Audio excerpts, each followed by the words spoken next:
जय हिंद साथियों। UP PCS और अदर स्टेट पीएससी एग्जाम के लिए हिस्ट्री प्रैक्टिस के चौथे एपिसोड में आपका फिर से एक बार स्वागत है।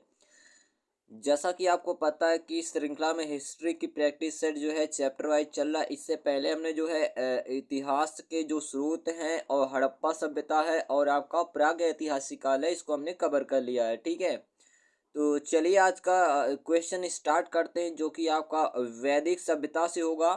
ठीक है, वैदिक सभ्यता की अगर बात किया जाए तो आपको पता है इससे पीछे वाला जो हमने पढ़ा था सिंधु घाटी सभ्यता, हड़प्पा सभ्यता आपने पढ़ा था।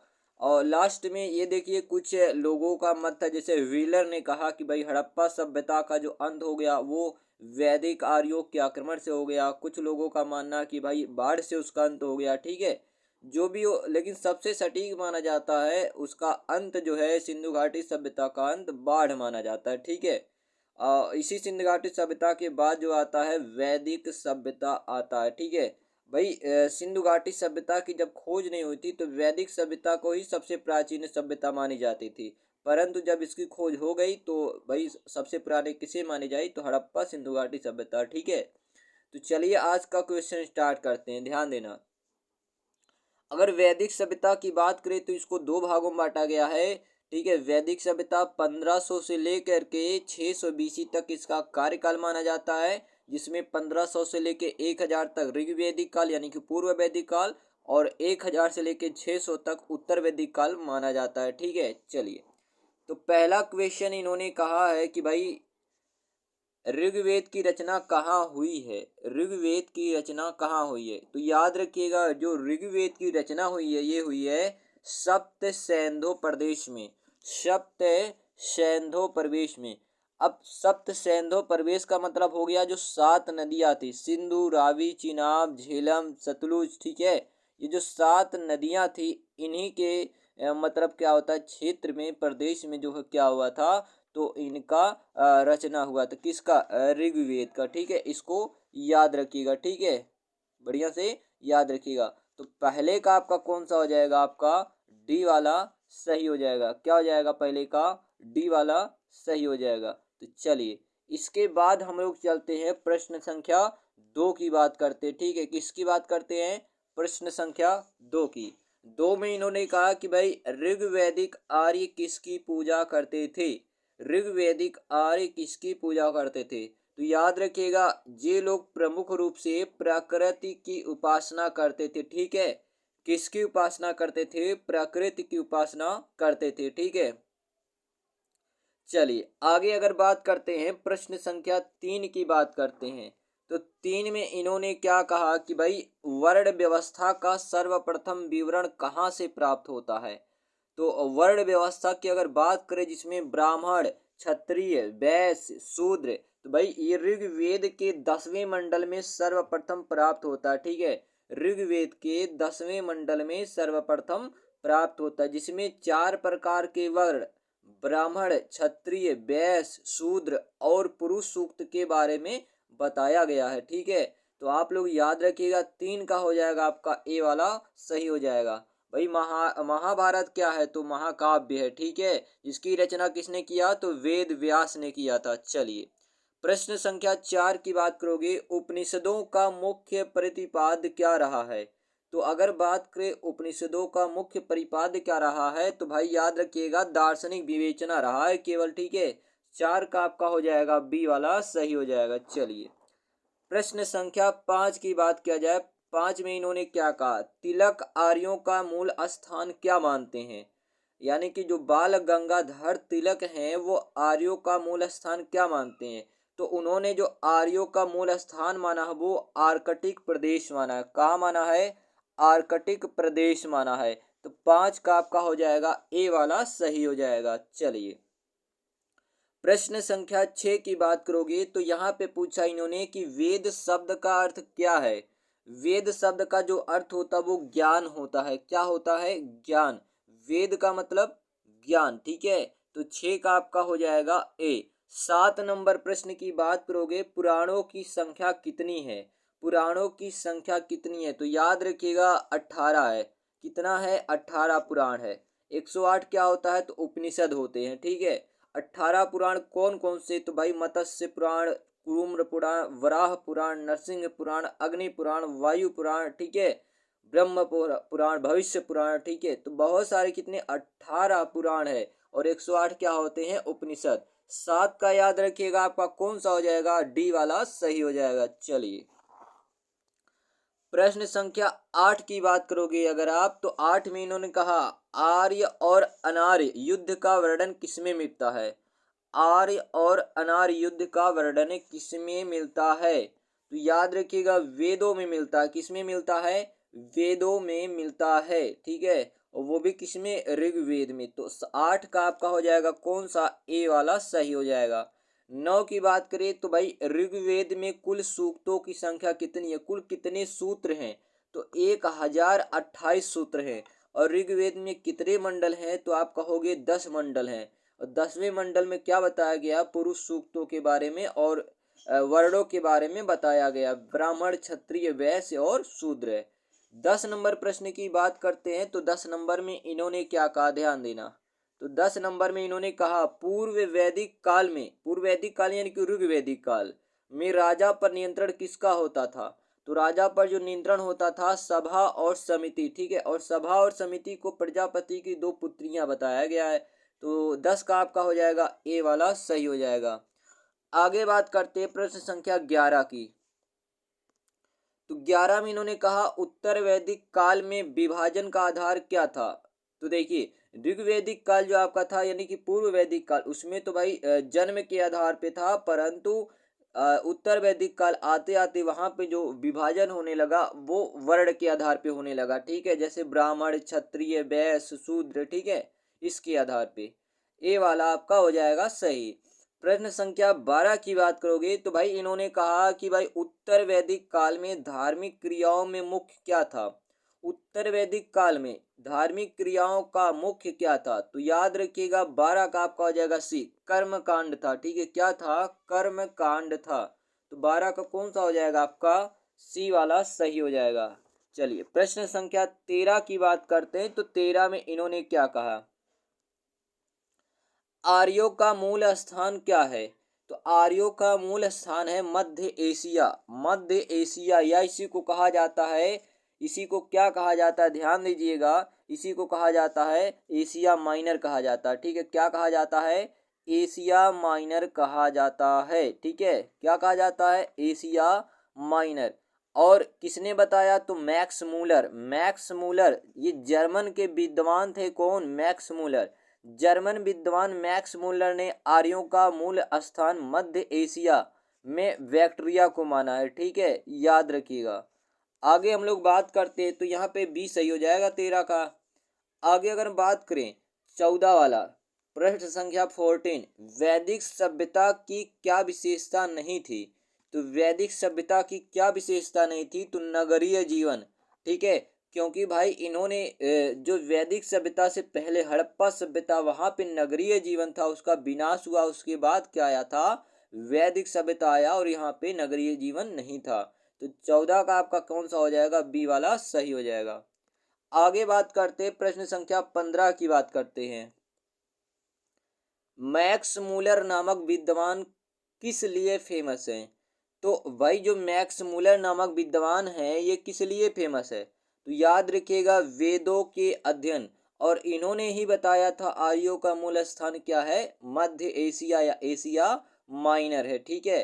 चलिए ऐसा माना है इन्होंने कि भाई जो आर्य आए थे ये कहाँ से आए थे? तो भाई मध्य एशिया में बैक्ट्रिया, ठीक है। प्रश्न संख्या 16 की बात करते हैं। 15 का आपका हो जाएगा। 16 में क्या कहा है? पतंजलि का संबंध किस रचना से है? पतंजलि का संबंध है किस रचना से है? तो याद रखिएगा महाभाष्य से है, ठीक है। अष्टाध्यायी के लेखक कौन है? तो अष्टाध्यायी के लेखक है पाणिनि। चरक संहिता है आपका, ठीक है, ये भी एक प्रकार से जो चरक ऋषि हैं, ठीक है। तो भाई पतंजलि का संबंध किससे है? तो महाभाष्य से है। आगे देखिएगा प्रश्न संख्या 17 में इन्होंने कहा पाणिनि कौन थे? तो पाणिनि कौन थे? तो भाई एक व्याकरण विद्वान थे। कौन थे? व्याकरण विद्वान थे। चलिए तो 17 का आपका हो जाएगा बी। आगे बात करते हैं प्रश्न संख्या 18 की। आर्यों के बारे में किस लेख प्रसिद्ध है, किसके लेख प्रसिद्ध है? तो भाई आर्यों के बारे में बाल गंगाधर तिलक का लेख क्या है, प्रसिद्ध है। और इन्होंने माना कि जो आर्य आए थे वो आर्कटिक प्रदेश यानी कि उत्तरी भाग से आए थे, ठीक है। कहाँ से आए थे? उत्तरी ध्रुव से या फिर आर्कटिक प्रदेश से आए थे। चलिए आगे बात करते हैं, प्रश्न संख्या 19 की बात करते हैं। इन्होंने कहा है कि भाई ऋग्वेद सभ्यता में पहला ऑप्शन कृषि संबंधी अर्थव्यवस्था थी, दूसरा शहरी जीवन का पतन हुआ, तीसरा पत्थर की मूर्तियों की पूजा होती थी, चौथा सती प्रथा का प्रचलन था। तो भाई ऋग सभ्यता में क्या हुआ? ऋग्वेद सभ्यता में ध्यान देना, शहरी जीवन का पतन हुआ, ठीक है। क्या हुआ था? शहरी जीवन का पतन हुआ था, क्योंकि भाई आपको पता है हड़प्पा सभ्यता मोहनजोदड़ो एक प्रकार से नगरीय सभ्यता थी, उसका पतन हुआ, उसके बाद क्या आया? ऋग्वेद आया, ठीक है। चलिए आगे बात करते हैं, प्रश्न संख्या 20। तो 20 में इन्होंने कहा उत्तर वैदिक काल में, उत्तर वैदिक युग में क्या था? मजबूत गणराज्य था, सहकारी खेती था, या पैतृक परिवार था, या सामाजिक और आर्थिक समानता था? तो क्या था? तो यहाँ पे याद रखिएगा, यहाँ पे पैतृक परिवार था, ठीक है, यानी कि पितृ प्रधान था, ठीक है। क्योंकि भाई पूर्व वैदिक काल में यानी कि ऋग्वैदिक काल में महिलाओं को उपनयन संस्कार शिक्षा ग्रहण करने का पूरा अधिकार था, परंतु उत्तर वैदिक काल में आते आते उनकी स्थिति काफी ज्यादा खराब हो चुकी थी, ठीक है। तो 20 का आपका हो जाएगा बी वाला सही हो जाएगा। आगे बात करते हैं, प्रश्न संख्या 21, ठीक है। तो आप देखोगे 21 में इन्होंने क्या पूछा है, वैदिक युग में मना का अर्थ क्या था? तो मना का अर्थ था धन, मना माने क्या था? धन। 22 की बात करोगे, सिंधु घाटी तथा वैदिक दोनों सभ्यताओं में मूर्ति पूजा का प्रचलन था, ठीक है। सिंधु घाटी सभ्यता और वैदिक सभ्यता दोनों में क्या था? तो मूर्ति पूजन का प्रचलन था। तो 22 का हो जाएगा बी वाला आपका सही हो जाएगा। प्रश्न संख्या 23 की बात करोगे तो 23 में इन्होंने क्या पूछा, ध्यान देना। भाग और बलि क्या थे? तो भाग और बलि एक प्रकार के कर थे, ठीक है। तो राजस्व, राजस्व यानी कि कर के क्या थे? साधन थे। 23 का आपका हो जाएगा डी। प्रश्न संख्या 24 की बात करोगे तो अष्टाध्यायी के लेखक कौन है? तो अष्टाध्यायी के जो लेखक है वो कौन है? तो पाणिनि है। कौन है? पाणिनि है, ठीक है। ब्राह्मण तो भाई ये भी खगोल विज्ञान से रिलेटेड है, पतंजलि महाभाष्य लिखे हैं, ठीक है। तो 24 का आपका हो जाएगा सी वाला सही हो जाएगा। प्रश्न संख्या 25 की बात करोगे तो 25 में इन्होंने क्या कहा, वैदिक समाज में किसका अस्तित्व था? वैदिक समाज में किसका अस्तित्व था? तो याद रखिएगा 25 का आप कौन सा? डी वाला। ये सभी पैतृक परिवार था, वर्ण व्यवस्था था, प्रकृति पूजा भी थी। प्रश्न संख्या 26 की बात करोगे तो ऋग्वेद में वर्णित धर्म का आधार क्या था? अगर बात करोगे ऋग्वेदिक में धर्म का आधार क्या था तो प्रकृति पूजा था। क्या था? प्रकृति पूजा था। आगे बात करोगे तो इन्होंने कहा कि भाई प्राचीन साहित्य में वर्णित विवाहों का प्रकार कितना है? तो कितने प्रकार के विवाह हैं? तो 8 प्रकार के विवाहों का क्या है? वर्णन है। कितने प्रकार के विवाह का वर्णन है? तो 8 प्रकार के विवाह का क्या है? वर्णन है, जिसमें प्रमुख रूप से 8 कौन कौन आते हैं? ब्रह्मा विवाह, देव विवाह, आर्ष विवाह, प्रजापति विवाह, असुर विवाह, गंधर्व विवाह, राक्षस विवाह, पैशाच विवाह, ठीक है। 8 प्रकार के विवाह आते हैं। तो 27 का आपका हो जाएगा सी वाला सही हो जाएगा। प्रश्न संख्या 28 की बात करोगे तो 28 में इन्होंने कहा है 1400 ईसा पूर्व का एशिया माइनर का एक अभिलेख जिसमें वैदिक देवताओं का वर्णन है किस स्थल पर पाया गया? तो बोगज गोई, ठीक है। कहाँ पाया गया था? बोगज गोई में ये पाया गया था, ठीक है। इसको याद रखिएगा, ठीक है, याद रखिएगा। अगर बात करें तो ध्यान देना, इस अभिलेख में 2 कबीलों खत्ती और मितन्नी के बीच संधि का उल्लेख है। संधि की शर्तों की रक्षा के लिए कुछ देवताओं को साक्षी बनाया गया। इसमें इंद्र, मित्र, वरुण और नासत्य देवता प्रमुख हैं। ठीक है, याद रखिएगा। और इन देवताओं में ऋग्वेद के प्रमुख देवता अग्नि का उल्लेख नहीं है, जबकि अन्य देवताओं का है। चलिए आगे हम लोग बात करते हैं प्रश्न संख्या 29 की। निम्नलिखित में से कौन सी महिला विदुषी वैदिक मंत्रों की रचयिता मानी जाती हैं? तो कौन मानी जाती हैं? तो 29 का याद रखिएगा आप लोग। कौन सा आपका हो जाएगा? डी वाला। ये सभी अपाला, घोषा, मुद्रा, विश्वातारा, ठीक है, विश्वावारा, सभी माने जाते हैं। आगे बात करते हैं प्रश्न संख्या 30 की। प्रसिद्ध गायत्री मंत्र किस धर्म ग्रंथ में है? गायत्री मंत्र की अगर बात करें तो ये पढ़ता है आपका ऋग्वेद। ठीक है, किस में पढ़ता है? तो ऋग्वेद में पढ़ता। और ऋग्वेद के कौन से मंडल में पड़ेगा? तो आप कहिएगा ऋग्वेद के पड़ेगा आपके ये तीसरे मंडल में। ठीक है, किसमें मंडल में पड़ेगा? तो तीसरे मंडल में आपका पड़ेगा। ठीक है, तो गायत्री मंत्र का संबंध किसमें है? तो याद रखिएगा ऋग्वेद से। और ऋग्वेद के तीसरे मंडल में पड़ता है गायत्री मंत्र का उल्लेख, विश्वामित्र द्वारा रचित है। ठीक है, अगर बात करें तो तीसरे मंडल के अलावा और याद रखिएगा कुछ चीजें ध्यान देना। जैसे इसके बात करें तो 10वां मंडल है, तो पुरुष सूक्त से रिलेटेड है। ठीक है, चलिए सामवेद की बात करें तो साम का अर्थ है गान। ठीक है, यजुर की बात करें तो भाई यज्ञ से रिलेटेड बातें हैं। और अथर्व की बात करें तो ये गद्य पद्य दोनों में है। ठीक है, ये किस में है? तो याद रखिएगा जो गद्य है और पद्य है ये किस में है? ये दोनों में। ठीक है, कौन सा वेद? आपका हो जाएगा यजुर्वेद। ठीक है, कौन सा हो जाएगा? यजुर्वेद हो जाएगा। ठीक है, तो आपका यहाँ पे कौन सा हो जाएगा? 30 का आपका हो जाएगा कौन सा? तो 30 का हो जाएगा ये वाला, ए वाला। ठीक है, 30 का कौन सा हो जाएगा? ए वाला आपका सही हो जाएगा। ठीक है, याद रखिएगा। चलिए इसके बाद हम लोग चलते हैं आगे। ठीक है, इसके बाद हम लोग चलते हैं आगे, चलते हैं। तो यहाँ पे तो आपने देख लिया इसको। ठीक है, चलिए ठीक है।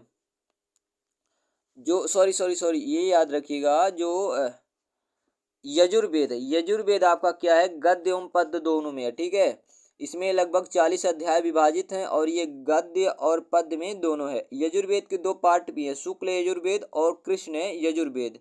ठीक है, ऋग्वेद को जो पढ़ता है उसको होता कहते हैं। ठीक है, ऋग्वेद के बाद सामवेद, सामवेद को जो पढ़ता है उसको क्या कहते हैं? तो उसको याद रखिएगा उद्गाता कहते हैं। और यजुर्वेद को जो पढ़ता है उसको क्या कहते हैं? अधर्यु कहते हैं। और अथर्ववेद को जो पढ़ता है उसको पुरोहित को क्या कहते हैं? तो ब्रह्मा कहते हैं। तो 30 का याद रखिएगा, ए वाला आपका सही होगा। प्रश्न संख्या 31 की बात करोगे, वैदिक काल में शासन का सामान्य स्वरूप क्या था? तो वैदिक काल में जो शासन का सामान्य रूप था ये राजतंत्र था। क्या था? राजतंत्र था। तो 31 का आपका हो जाएगा बी वाला सही हो जाएगा। प्रश्न संख्या 32 की बात करोगे तो वर्ण व्यवस्था की उत्पत्ति का संकेत किस धर्म ग्रंथ में मिलता है? तो वर्ण व्यवस्था का भाई सर्वप्रथम मिलता है ऋग्वेद में। और ऋग्वेद के कौन से मंडल में मिलता है? तो भाई ये 10वें मंडल में मिलता है। ठीक है, 4 प्रकार के वर्ण बताए गए, ब्राह्मण, क्षत्रिय, वैश्य और शूद्र। 33 नंबर प्रश्न की बात करोगे तो भाई संस्कारों का वर्णन निम्नलिखित में से किस मूल पाठ में है? ठीक है, अगर बात करोगे संस्कारों का वर्णन तो यहाँ पे आपका हो जाएगा सी वाला, गृह सूत्र में। ठीक है, किसमें है? गृह सूत्र में। 33 का आपका होगा सी। प्रश्न संख्या 34 की बात करोगे तो निम्नलिखित में से कौन सी भाषा इंडो आर्यन भाषा से संबंध रखती है? इंडो आर्यन भाषा से संबंध रखती है, तो कौन सी भाषा है? तो पर्शियन भाषा। कौन सी? पर्शियन भाषा। चलिए 34 का आपका हो जाएगा सी। प्रश्न संख्या 35 की बात करोगे तो इन्होंने कहा सत्यमेव जयते उक्ति सर्वप्रथम कहाँ हुई है? तो भाई ये उपनिषद में। और कौन सी उपनिषद में? मुंडको उपनिषद से ये लिया गया है। सत्यमेव जयते कहाँ से लिया गया? यानी कि सत्य की ही विजय होती है। सत्यमेव जयते, सत्य की ही विजय होती है, ये लिया गया है उपनिषदों से। और उपनिषदों में कौन सा? तो मुंडको उपनिषद से लिया गया है। तो आपका बी हो जाएगा सही। प्रश्न संख्या 36 की बात करोगे, अद्वैत दर्शन का प्रतिपादन निम्नलिखित में से किसमें मिलता है? तो ये किस में मिलता है, तो याद रखिएगा उपनिषदों में मिलता है। किस में मिलता है, उपनिषदों में। आगे देखिएगा, वैदिक काल में राजा को स्वेच्छा से दिया जाने वाला उपहार क्या था। तो राजा को स्वेच्छा से दिया जाने वाला जो उपहार था उसको कहते थे बलि कहते थे। क्या कहते थे, बलि कहते थे। आगे देखिएगा 38 की बात करते हैं, अनुलोम एवं प्रतिलोम किससे संबंधित है। तो ये विवाह से संबंधित है। किससे संबंधित है, विवाह से संबंधित है। अनुलोम विवाह क्या होता है, इसमें वर उच्च पक्ष का होता था और वधु निम्न पक्ष की होती थी। ठीक है, अगर प्रतिलोम में बात करें तो वर निम्न पक्ष का होता था और वधु उच्च कुल की होती थी, यूं समझ लीजिए। ठीक है भाई, अगर वर उच्च कुल का है और वधु निम्न कुल की है तो अनुलोम विवाह। प्रतिलोम में क्या होता था, वर जो है निम्न कुल का होता था और वधु उच्च कुल की होती थी। ठीक है, तो ये दोनों अनुलोम प्रतिलोम प्रकार के विवाह प्रचलित थे। ठीक है, 38 का आपका हो जाएगा सी वाला सही हो जाएगा। चलिए प्रश्न संख्या 39 की बात करोगे, वैदिक भारत में याद रखिएगा राजाओं में बहुविवाह प्रचलित थे। ठीक है, राजाओं में बहुविवाह प्रचलित थे। 40 की बात करोगे तो 40 में क्या है, निम्नलिखित में से कौन सा वेद कर्म कांडों से विशेष रूप से संबंधित है। कर्म कांडों से विशेष रूप से संबंधित है तो वह है यजुर्वेद। और यजुर का मतलब होता है यज्ञ। यज्ञ की प्रक्रियाओं का सारा वर्णन किसमें है, तो यजुर्वेद में। 41 की बात करोगे तो ऋग्वेद संहिता के मंत्रों का 1/4 निम्नलिखित में से किस देवता को संबंधित समर्पित है। तो ये इंद्र देवता के, जिनको क्या कहा जाता है, पुरंदर कहा गया है। ठीक है, क्या कहा गया, पुरंदर कहा गया है। चलिए तो 41 का आपका हो जाएगा सी वाला सही हो जाएगा। प्रश्न संख्या 42 की अगर आप बात करोगे तो 42 में इन्होंने कहा, निम्नलिखित में से कौन सी विदुषी महिला वैदिक मंत्रों की रचयिता नहीं है। तो कौन सी, ये याद रखिएगा 42 का आपका सी, गार्गी। इसके अतिरिक्त अपाला, घोषा, विश्ववारा, ये तीनों है। तो 42 का आपका हो जाएगा सी। प्रश्न संख्या का बात करते 43 में इन्होंने कहा है, ऋग्वेद में वर्णित सबसे सामान्य अपराध क्या था। तो ये था पशुओं की चोरी था। क्या था, पशुओं की चोरी था। ठीक है, सबसे सामान्य अपराध। प्रश्न संख्या 44 की बात करोगे, आत्मा के आवागमन की परिकल्पना निम्नलिखित में से सर्वप्रथम कहाँ मिलता है। तो सर्वप्रथम कहाँ मिलता है, तो ऋग्वेद में मिलता है। कहाँ पे, ऋग्वेद में मिलता है। आगे बात करते हैं प्रश्न संख्या 45,